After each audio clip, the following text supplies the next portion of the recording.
factors that are based in psychology. One of them is cognitive dissonance, which is going to be the focus of today's episode. There's administrative evil, which is another separate factor. And then... Didn't do my homework.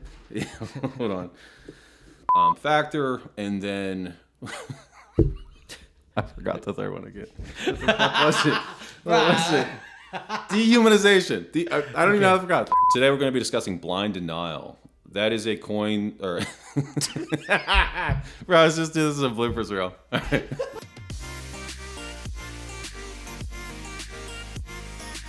Welcome back to Lawish. This is now the second episode of our ongoing Innocence series. We interviewed the director of the Ohio Innocence Project, the last episode, Mark Godsey. We're going to begin the process of breaking down the book Blind Injustice, going through each chapter, going through each individual, psychological factor or situation that's at play that really kind of leads to wrongful convictions, show how they kind of are intertwined, as well as not only just the wrongful conviction itself, but the fight afterwards to try to get these individuals out, to get them exonerated, and then sometimes even after their exoneration, how that fight still continues. So today we're going to be discussing blind denial. It is a term that Godsey refers to that really encompasses three separate individual factors that all make this up. They're all based in psychology. The first one is cognitive dissonance. The second one is administrative evil. And then the last is dehumanization. If you haven't watched the episode where we interviewed Professor Godsey, it makes sense to kind of watch that one first. Yeah. It's a good introduction about OIP, the work they do, how he founded or co-founded OIP. And it's a good baseline for what we're going to be discussing in other episodes. And also, if you want to be following along with what we'll be discussing in the next episodes, the link to the book Blind Injustice by Professor Mark Godsey is going to be in the description below as well. So make sure you check the video, and if you want to buy the book, it's a really easy read and it's super, super interesting. Yeah, and it's certainly going to make the rest of this make a lot more sense, at least what the book's about and what we're discussing going forward. Yeah. So again, today for this episode, we're going to really just focus on cognitive dissonance. They can be convoluted. Each one can be its own episode, and we don't want to confuse the listener, so we're just going to focus on cognitive dissonance today. That is a term, again, based in psychology. The American Psychological Association really refers to it as, in summary, essentially, it is when we are confronted with information that conflicts with our pre-existing beliefs about something, we often try to distance ourselves from that new information. And that can look like a lot of different things, but ultimately what it is we try to pretend in some way that new information either doesn't exist or it's wrong. That would make you uncomfortable. Yeah. And that is really the basis of it is, I mean, if you break down the concept as dissonance, and dissonance is that discomfort, this cognitive is happening it's a conflict that is happening internally. Exactly. And it's a huge factor in wrongful convictions and what leads up to wrongful convictions. So what Godsey uses a kind of case study almost. It's one of his exonerations. He walks through it to really kind of illustrate this, and in my opinion it's one of the most fascinating exonerations OIP has had to date. It involves Clarence Elkins, and this was a case that he was convicted of raping and murdering his mother-in-law, and it was brutal. It was really bad, as well as his niece. He was convicted of raping her and beating her as well. Now she survived, but she was 6 years old at the time. So, as you can imagine, being on the other side of that, and especially knowing you didn't do that, how that has to mess with you when everybody else thinks you did. And not only did you lose people who were close to you, and then this happened to your niece who survived, but ultimately experienced this horrific event, but then you're the one being accused of doing that. So it just shows how big of an impact like this can have on these individuals. I can't imagine being in that position. Yeah. But... yeah, so he was convicted of this. Now, the reason he was convicted is the police interviewed the niece because she was the only surviving witness there. Now, this happened in the dark, and she only saw the perpetrator for a couple of seconds. She told the police that it looked like my Uncle Clarence. Okay. Now, the police interviewed her numerous times after that, and the narrative changed from it looked like Clarence to it was Clarence. Yeah. And so ultimately, that is what led to his conviction. Just that piece of evidence right there. And he denied it throughout the entire, when he was being interviewed by the police, throughout the entire trial. After the fact, he always denied it. From this, the police collect several different pieces of evidence. There is DNA from the vaginal cavity of the mother-in-law. They also do a test on the 6-year-old. There is DNA on her underwear. There was a DNA testing done. It did not match Clarence Elkins. There was also testimony from the niece, which was the only piece of evidence they really had in this case that wasn't exculpatory. Elkins also had a alibi. He had a clean record. That's right. Yeah, that's right. So that combined with the fact that, the DNA didn't match him, you would think would have been enough for them, if nothing else, to maybe we should keep looking. But the niece, again, once they asked her over and over and over, it looked like Clarence Elkins, so it was my uncle. And then at that point, they really pushed on that. That was enough ultimately to convict him at trial, apparently. Yeah, they stopped looking elsewhere. Yeah. Not that they were looking really hard to begin with. No, but yeah, they had made up their mind at that point. Mm-hmm. And so, he fought it throughout the process, after the fact, always, claimed his innocence. In 2005 is when OIP really got involved. Now, this is what's so crazy about this. There was, it's unbelievable. There's, I believe, over 30 prisons in Ohio. There was, in 2005, they really started kind of looking into alternate suspects. And this was really done by Clarence's wife, and there was a private investigator as well who was on the case. Yeah. They found out there was an individual that lived literally 2 houses down. From the mother-in-law. Yeah, from the mother-in-law where this happened. 2 houses down, who had a long rap sheet and had other similar crimes. Yeah, the MO was very similar to the one in this case. Yeah. And of course, they never looked at this guy. But this guy was already in prison. And not only was he in prison, he was serving time, on another crime. But he was in the same prison as Elkins. And not only the same prison, but in the same cell block as Clarence. So out of 30-something prisons in Ohio, this guy just happens to get placed in the same prison as him and in the same cell block. Yeah. So at this point, we know the OIP, which was working on this case at the time, knew really the main piece of evidence in this case was the DNA. And while it didn't match Clarence, they knew that wasn't enough to get him out before. So they really pushed on, okay, we need to try to get this guy's DNA. Well, Clarence essentially goes on his own, and they're in rec one day. This guy's out there with them, and he's smoking a cigarette. He throws the cigarette butt down. When he's done, Clarence is able to collect that, make sure it doesn't get contaminated, put it in a Ziploc bag, mail it to the Ohio Innocence Project, which you can imagine being in prison is a very difficult task. So many things that have to happen in a way that is not conducive to happen that way in prison. Just that to begin with is incredible. And obviously nothing we say here can really do justice to the story. So we're hoping to have Clarence, be a guest to this podcast sometime soon, so he can actually tell his story, because it's not the same. But just think about it this way. It's not just, I'm going to tell someone and then just grab the cigarette butt, put it in this Ziploc bag that I happen to have in my pocket, and then mail it out. Because you have to think about it in the context of the prisons. First, in prison, everybody's watching their back. Yeah. If someone dropped a cigarette butt and I see someone pick it up, I'm like, what the fuck is this guy doing? Why is he picking that shit up? Mm-hmm. I'm going to be suspicious to begin with. In jail for less than that, you get killed. Oh, yeah. That's one. Two, how do you, as someone, in Elkins' shoes, think, oh, shoot, I need to make sure that I get this stuff without contaminating it, because I don't know how many chances I'm gonna have to get this guy's DNA. I need to not contaminate it, otherwise I fuck myself.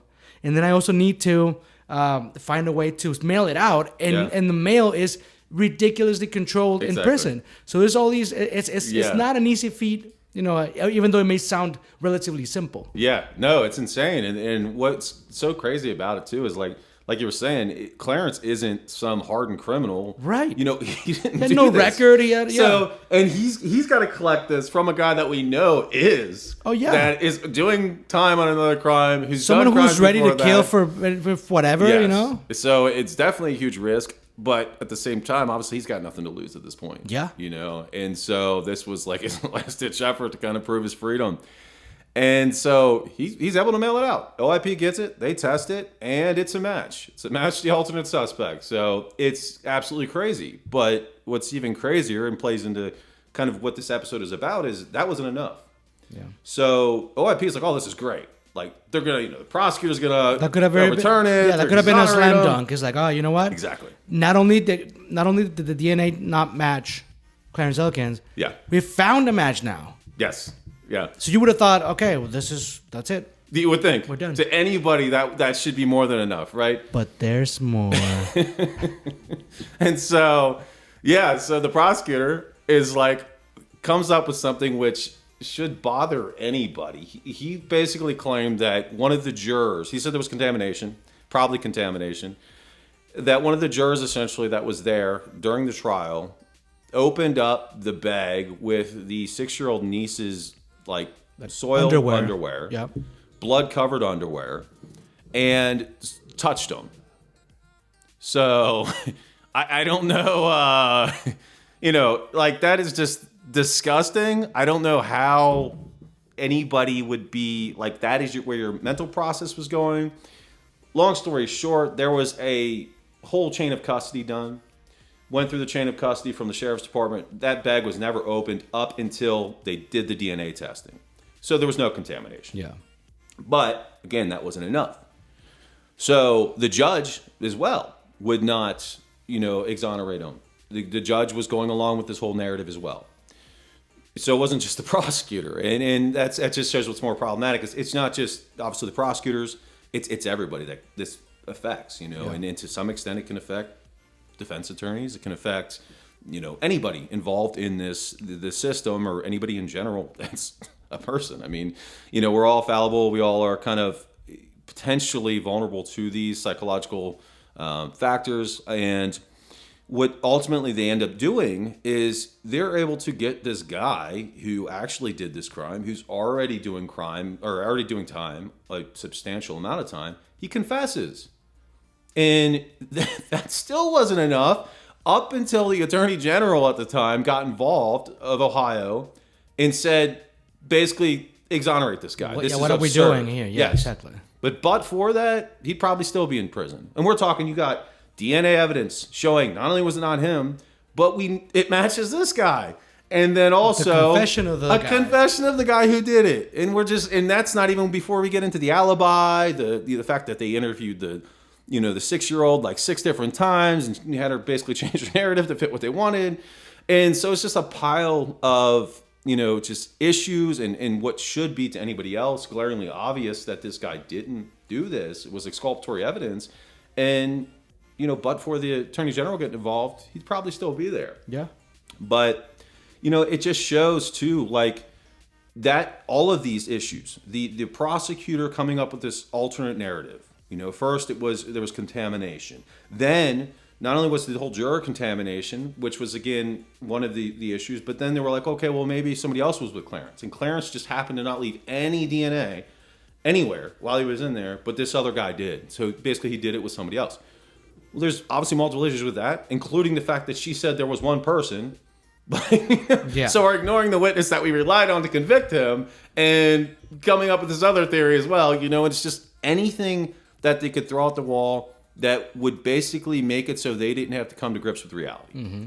And that's what this chapter is ultimately talking about. It's not, you know, Godsey points out, this isn't the prosecutor are intending to be bad people or the police officer are intending to be bad people and how they're, you know, some are, that's with anybody. But it's more of a problem of cognitive dissonance, which is really, you don't want to believe that narrative because it conflicts with the narrative you already made in your head.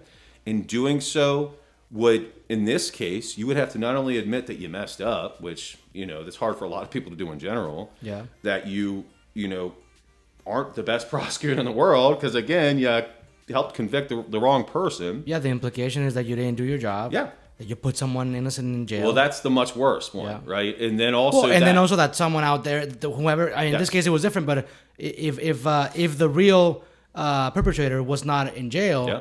and that also means the real perpetrator is outside, Yeah. still, conducting crime. well, she was, Yeah. and we know that because then he was later. Yeah, because he was apprehended Exactly. later. I mean, Yeah. obviously, all this happened. The guy was already in jail by the time Clarence found out, and the OIP and everybody else was kind of looking into the alternate suspect. But there was a time between when the crime happened and that guy got picked up on a different crime. Yeah. Subsequently, during that time, he was committing all these crimes. Exactly. So it's but that just shows why this is so problematic, right? It's bad enough that you messed up. You locked up an innocent person. You basically took their life away from them. Yeah. Okay. But then you also allowed the actual criminal who committed these horrific acts to stay out on the street and reoffend. So but in these individuals' mind, again, we're law enforcement. We're serving justice. We're protecting society. We're infallible. And yes, this conflicts with all of that, right? Yeah. And that's why it's so hard for, prosecutors in these situations to really, in police in the same situation, to really admit they messed up. Because not only are they so concerned about how they look, because it's all political and advancement in the office and everything else, and the implications that might have with their job, with the public and everything else, but also as a person, you got to sit with that you literally did, to some extent, the same thing you're prosecuting people every day for when they murder somebody. You took somebody's life away from them by wrongfully incarcerating them, and then you made it even worse by denying that and keeping them in there and allowing this other person to keep committing crimes. But that is what creates a cognitive dissonance. Yes. You getting now two pieces of information that are in your mind equally credible, but the problem is the former one, the status quo, is your belief based on obviously erroneous evidence. And now bringing in this evidence that is sufficiently, weight, right, or sufficiently heavy to prove someone's innocent, goes against your core belief that person was guilty. Yeah. And that is just what makes you want to resist it. And the same exact factors at play in the same exact way with police officers, because they're responsible for putting the person in jail, for charging them, for testifying at trial, for ultimately getting them convicted as well. And so for the same reasons the prosecutor resists, the police want to resist too. And it just, it feeds into each other. They're both kind of in that same mindset. It's not like one's like, okay, maybe we messed up. If that were the case, if the police were like, hey, maybe we should relook at this, then maybe the prosecutor would be like, okay, maybe they're saying this, they're also saying this. Okay, maybe we should, but they're not, because they're both fighting it for the same reasons. And you got to think as well, I mean, in all fairness, both law enforcement and prosecutors and defense attorneys, they're all like going full throttle all day, every day. So on top of and this might be a little bit like more on the petty side, but I 100% believe it happens, is even on top of all these factors that we just listed, there's also the factors like, I got to start over. Yeah. I already invested so much time in this case. I don't want to start over. I don't want to be back to square one, not knowing then who committed the crime. If this person's not it, when obviously it sounds like they could have done it. So who knows? Maybe they did some other crime. Yeah. I'll get them in jail. And that's not how the system should work. Well, and that's something we'll talk about in another episode. That also plays into the dehumanization that we mentioned. I'm not going to talk about that. Maybe they committed another crime, right? Yeah. Which is a completely different wrong theory to use in the legal system. Absolutely. But I think that makes total sense. And then you see the same thing again, especially if it wasn't a jury trial and it was a bench trial and the judge is responsible for convicting that person. Right. Well, then we see the same resistance for the judge for the same reasons. Political reasons as well as the human reasons. You don't want sitting on your conscience the fact that you convicted the wrong person, you took somebody's life away, and you also allowed the real perpetrator to still be on the streets. So it's, and I think in those cases too, where it's not like a crime where, for whatever reason, it wasn't, I guess if it was a less serious crime, like a theft, okay, well, the fact that the guy's still on the street, it's not a big deal. I mean, yeah, it is, but not really. But when we talk about something like this, I think it's even more pressure on you to deny it and to fight it because of that when you have these pressures on you, because then the reality of that, not only did you convict the wrong person, but the right guy or the right criminal is out there still doing this is much worse. Yeah, much worse. And it has such a big impact. There's, like you said, on the human side, no one likes to admit they're wrong.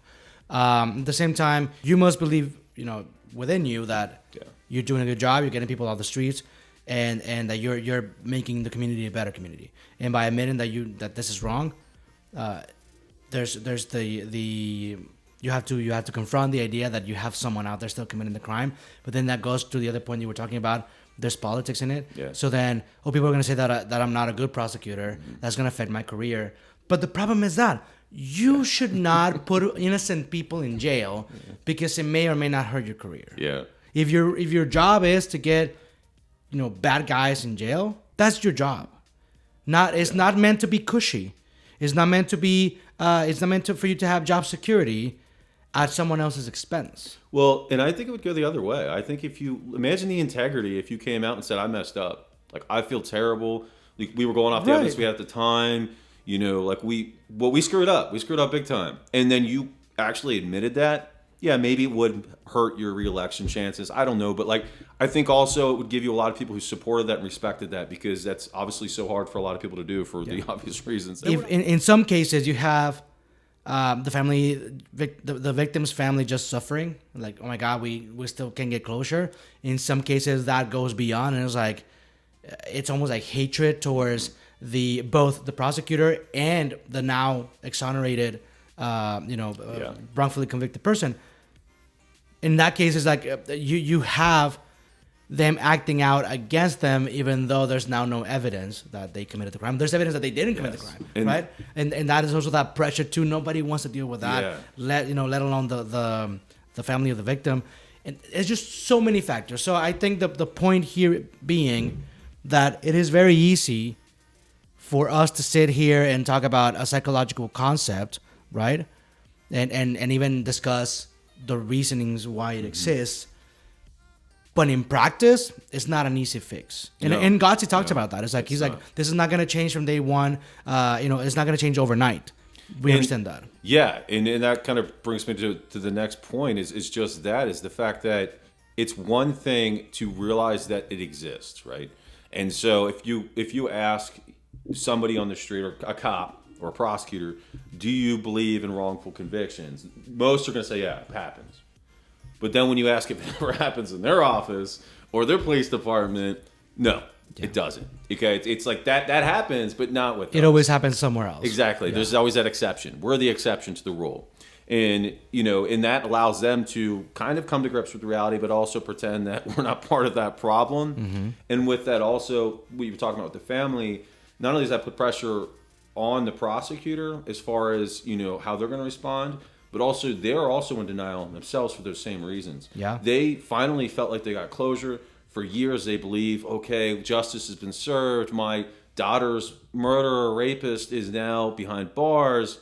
Because in their mind they believe that for years, this is the person that did this to my daughter, to my mother, whatever. They hopefully they rot in jail or whatever the case may be. And you can understand those strong feelings, absolutely. But in their mind now, that's the wrong person. Mm-hmm. That's the criminal. Yeah. That's the person that was convicted for the crime they committed against their loved one.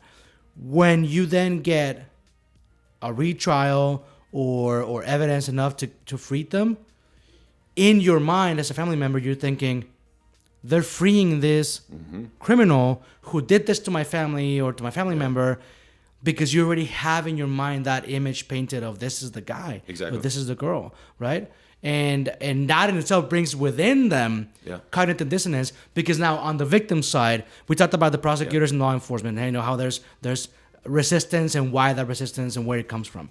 On the victim's family side, then your square one, what does it look like? My relative is dead or is raped or whatever, and no, we still don't know who did it. So you get that too with the victims when they survive. It's the same thing. Oh yeah, right? Because then you got to come to the reality that for years you thought they got the person, but not only did not get the person, but that person that did this horrible thing to you is still out on the streets, and then they could do that to you again. That means you're not safe as you thought you were safe now because that person was behind bars. Yeah. Now I'm not, and I have to come to terms with that, and that's not an easy thing to do. Exactly. Yeah, it's just, I mean, you can see why there would be that resistance. You know, even though it's extremely problematic, and from the outside looking in, it's certainly easy to judge. I would hope if I were in that position, I would be the exception. But we know that a lot of people aren't, and so it's easy when you're not to kind of take that looking from the outside in and to make those judgment calls. But I think ultimately it's more that you can bring awareness to it, the better. And I also think the more you can reduce those political pressures and the pressures from kind of the outside sources that ultimately, if we could really make it so prosecutors like, okay, if you mess up, yeah, that sucks. That really sucks. But the right thing to do, and the respectful thing to do, and what actual people would really support, is your integrity and you being truthful and realizing you messed up and making it right. If we could make that how society would react, then I don't think you'd get all this pushback. Well, you'd still have some of it, because again, you still got to first acknowledge to yourself that you did this. That's a huge obstacle to go over. Yeah. Because you still got to be like, hey, I did screw up and I took somebody's life away on accident. I convicted the wrong person. That's not an easy thing to do, that first hurdle. But it would at least make it easier, hopefully, to... Yeah.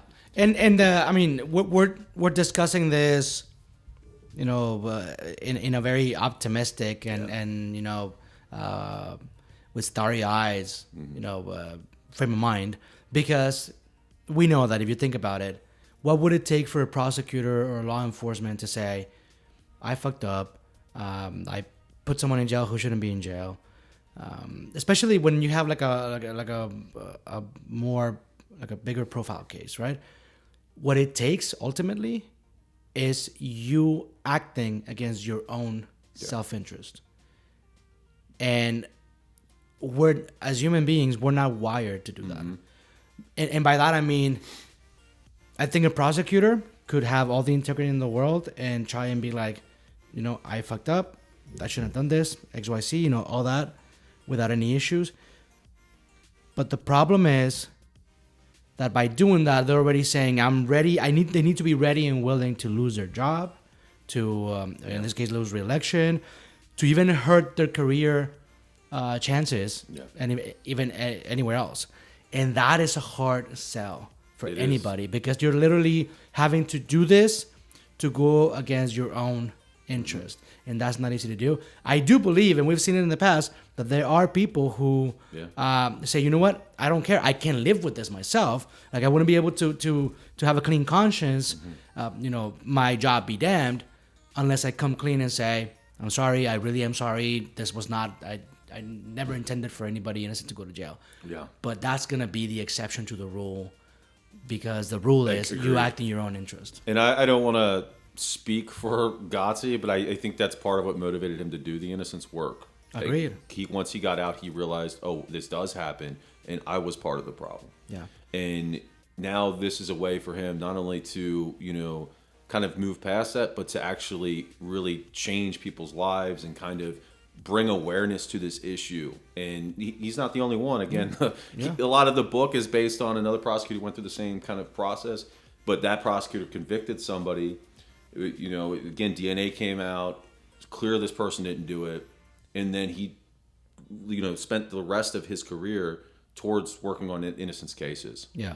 And so it's not easy. And then, you got a family, you got people relying on you, and your job, you can't lose your job. There it is. There's a lot. It's a lot easier to say, hey, you should just make it right. You should just acknowledge it. But one, it's a lot harder to, even if you wanted to, your mind is trying to convince you had the right person. Mm-hmm. So it's not even just like, it's the wrong person, but you're fighting it for these reasons. It's, you got to first get to the step where you're past the point that you believe this person isn't the actual perpetrator. Yeah. And that's not easy. And part of it's the job too. You convict people all the time. You get all these testimony, and a lot of the people that you try and convict are guilty. Mm-hmm. And so you're constantly presented with this, I got this person, the response for this, we're guilty, especially if they're on video doing this, or whatever, that you don't want to believe, okay, this one person, I've heard that before. Everybody says they're innocent. And it's like, there's a lot of things that are at play that really make it hard to get to that point. Yeah. And yeah, it's certainly not an easy call, but it's certainly not just prosecutors either. You know, everybody involved, whether you're the victim, the family of the victims, the police, the prosecutor, the judge, to some extent. I mean, I've seen it with jurors too, because it's all part of human nature, you know. I've seen it with defense attorneys, and I'll say it probably even to some extent now, much less, problematic, but I think it's happened probably with innocence cases too. Where you really want to believe they're innocent, and regardless of whatever, it's like we're all fallible, and we all kind of can get to that point. Now, there's a lot less at risk in those situations, right. But still, it's this is not trying to bash anybody, nor is Godsey. Again, in his book, he talks about how this isn't any specific person. It's throughout all, really any field, any position. It's just people. People are fallible and they're at risk of this. So. Even just knowing it exists might help push a little bit in the right direction, which is essentially what Godsey is doing with this book, right? Trying to put awareness out there. He was in the position where he suffered from these biases. Yeah. So just talking about it and maybe now that you know a little bit more about it, you'll be able to identify it even within yourself in some of these cases. So, let us know what you think about, maybe even let us know if you've had any instances of when you suffer from cognitive dissonance, And it's happened to me. But the funny thing, though, is once you understand the concept, you learn to discern, oh, this is happening to me right now. Yeah. And I feel like, if anything, it's interesting to be able to identify it now. So, anyways, well, that was cognitive dissonance. Like Jeff said, we'll be talking about the other two components of blind denial in a future episode: administrative evil and dehumanization. Jeff, anything else? No, that's it. Yeah, hopefully you all thought this was interesting. Again, I think the psychological factors, not only they're interesting from the innocence perspective, but again, everyday life. It's at play every day and really every single, profession, and regardless of what you're doing. So, I would love to hear what people have to say to whatever extent they've seen this, they've experienced it themselves. And I look forward to going through the rest of the book with you. We got a lot more to cover. There's certainly a lot of topics, and we're going to break those down. We just didn't want to make it overly convoluted. So, That's it for today. Lawish out. All right.